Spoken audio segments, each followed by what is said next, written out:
பிரியமானவர்களே, ஆண்டவரும் அருமை ரட்சகருமாக இருக்கிற இயேசு கிறிஸ்துவின் இனிய நாமத்தினாலே மற்றொரு நல்ல காலை பொழுதிலே உங்களை சந்திப்பதிலே நான் அதிகமாய் மகிழ்ச்சி அடைகிறேன். இந்த நாள் முழுவதுமாக நீங்கள் செய்கிற எல்லா காரியத்திலேயும் கர்த்தருடைய கரம் உங்களோடு கூட இருந்து உங்களை ஆசீர்வதிப்பதாக. யோவான் சுவிசேஷம் 16ஆம் அதிகாரம் 33ஆம் வசனத்திலே ஆண்டவராகிய இயேசு கிறிஸ்து தம்முடைய சீஷர்களை பார்த்து ஒரு அருமையான ஒரு வார்த்தை சொல்லுகிறார். அந்த வார்த்தை இப்படியாக சொல்லுகிறது: உலகத்தில் உங்களுக்கு உபத்திரவம் உண்டு, ஆனாலும் திடன் கொள்ளுங்கள், நான் உலகத்தை ஜெயித்தேன் என்று சொல்லி ஆண்டவராகிய இயேசு சொல்லுகிற ஒரு வார்த்தையை நாம் அந்த இடத்துல வாசிக்கிறோம். பிரியமானவருடைய பிள்ளைகளே, இந்த வார்த்தை ஆண்டவராகிய இயேசு கிறிஸ்து அவர் கல்வாரி சிலுவையிலே அறையப்படுவதற்கு சில நாட்களுக்கு முன்பதாக ஆண்டவராகிய இயேசு தன்னுடைய சீஷர்களோடு கூட சொன்ன வார்த்தைகளிலே இந்த வார்த்தை ஒரு முக்கியமான ஒரு இடத்தை பெறுகிறது. இதில் ஆண்டவராகிய இயேசு கிறிஸ்து இந்த வார்த்தை சொல்ல காரணம் என்ன?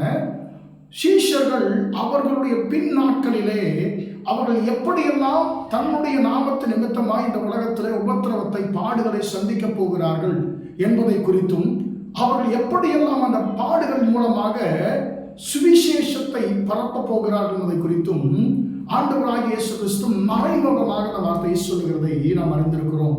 அன்பார்ந்தவருடைய பிள்ளைகளே, இன்றைக்கு நம்முடைய வாழ்க்கையிலேயும் எல்லோருக்குமே ஒரு கேள்வி இருக்கும்: என்னுடைய பாடுகளிலிருந்து யார் எனக்கு ஜெயத்தை கொடுப்பார்கள்?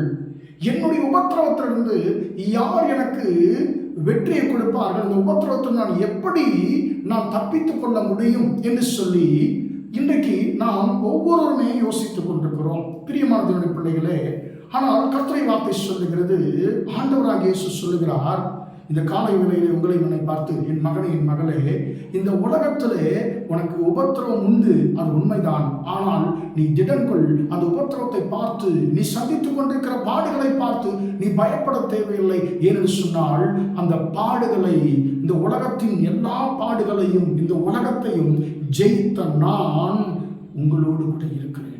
நானும் எல்லாவற்றையும் ஜெயித்த நான் உங்களோடு கூட இருக்கிறேன், உனக்கும் அந்த ஜெயத்தை கொடுப்பேன் என்று சொல்லி ஆண்டவராகிய இயேசு கிறிஸ்து உங்களை என்னை பார்த்து சொல்லுகிறார். அன்பான தேவனுடைய பிள்ளைகளே, நம்முடைய வாழ்க்கையிலே நாம் உபத்திரவங்களை நாம் கடந்து போய் கொண்டிருக்கும் அதை பார்த்து நம்முடைய ஆண்டவர் வேடிக்கை பார்த்து கொண்டு இருக்கிறவர் அல்ல. அந்த உபத்திரவங்களை மேற்கொள்வதற்கான பலனை ஆண்டவர் நமக்கு கொடுக்கிற தேவனாயிருக்கிறார். அன்பான தேவனுடைய பிள்ளைகளே, சீஷர்கள் பின் நாட்களிலே பலவிதமான உபத்திரவங்களை அவர்கள் இயேசுவுக்காக அவர்கள் எதிர்கொண்ட பொழுது இந்த வார்த்தை அவர்களை பலப்படுத்தினது. ஆண்டவராகிய இயேசு சொன்ன வார்த்தை பலப்படுத்தினது.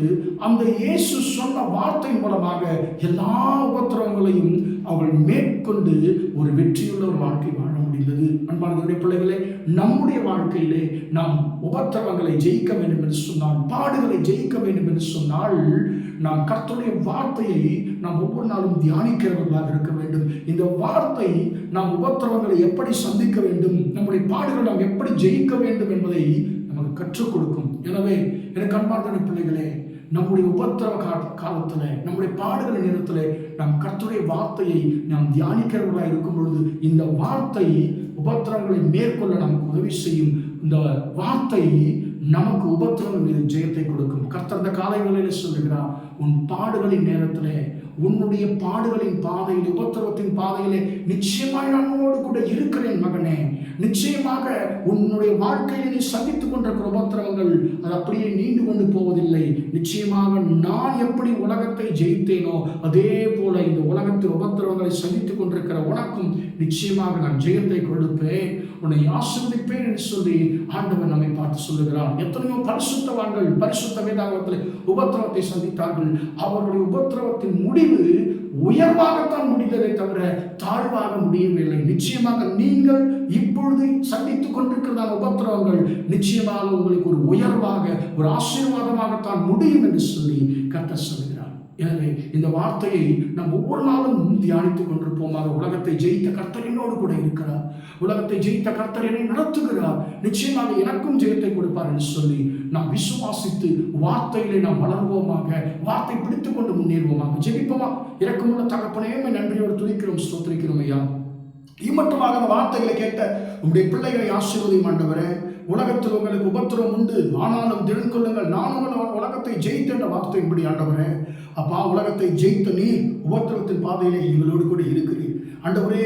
ஸ்தோத்திரம் ஆண்டவர். உபத்திரவத்தின் பாதையில் ஆண்டவரே பெருமூச்சு விட்டுக் கொண்டிருக்க ஒவ்வொருவருக்கும் ஆண்டவரே நீர் ஆண்டவரே ஜெயத்தை கொடுப்பீராக. உபத்திரவங்களை மேற்கொள்ளக்கூடிய கிருபையை கொடுப்பீராக. இந்த நாள் முழுவதுமாய் உங்களுடைய பிள்ளைகள் செய்கிற எல்லா காரியத்திலையும் உங்களுடைய கரம் கூட இருந்து நடத்தட்டும் என்று இயேசுவின் நாமத்தில் ஒப்பு கொடுத்து ஜெபிக்கிறேன் ஜீவனுள்ள நல்ல பிதாவே. ஆமென், ஆமென். பிரியமானவர்களே, கர்த்தர் உங்களை ஆசீர்வதிப்பாராக. Praise the Lord, praise the Lord.